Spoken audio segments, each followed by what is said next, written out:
ने एस जयशंकर से बात की है। दोनों के बीच इजराइल ईरान तनाव को लेकर बातचीत हुई है। देखिए, हम पहले जिस तरीके से कह रहे थे कि हमारे दोनों देशों के साथ रिश्ते जो हैं वो ठीक हैं, इजराइल के साथ गहरी दोस्ती है। वहीं अगर ईरान के साथ देखा जाए तो सालों पुराना, दशकों पुराना व्यापार, कल्चरल एक्सचेंज हिंदुस्तान के साथ होता रहा है। और ऐसे में एक तरफ जहां बेन्यामिन नेतन्याहू ने प्रधानमंत्री नरेंद्र मोदी से बात की है, ऐसी जानकारी मिल रही थी, और शांति और स्थायित्व को लेकर बात की, ईरान पर जो अटैक किया गया है उसको लेकर बात की।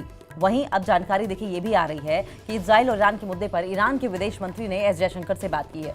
दोनों देशों के बीच इजराइल ईरान तनाव को लेकर बातचीत हुई है। देखिए, अच्छी बात यह है कि अक्सर हमने देखा है कि इस तरह के जब अटैक्स होते हैं, इस तरह का तनाव दो देशों के बीच में पैदा होता है, तो अक्सर ऐसे में भारत की भूमिका बहुत अहम हो जाती है। आपने रशिया यूक्रेन युद्ध के समय देखा होगा कि किस तरीके से पुतिन से बातचीत कर रहे थे प्रधानमंत्री नरेंद्र मोदी, और अब अगर आप देखें तो कैसे ये जो तस्वीर सामने आ रही कि दोनों ही देश हिंदुस्तान से बात कर रहे हैं, तो हिंदुस्तान एक अहम भूमिका में जाहिर है होने वाला है। और हिंदुस्तान की पूरी कोशिश ये होगी कि ये जो युद्ध दोनों देशों के बीच में छिड़ा हुआ है, ये जल्द से जल्द शांत करा लिया जाए, इस पर जल्द से जल्द रोक लगाई जाए, कोशिश की जाए कि ये युद्ध जो है वो बंद हो, क्योंकि नुकसान जो है वो आम लोगों का होता है दो देशों के टकराने पर, दो महाशक्तियों के टकराने पर।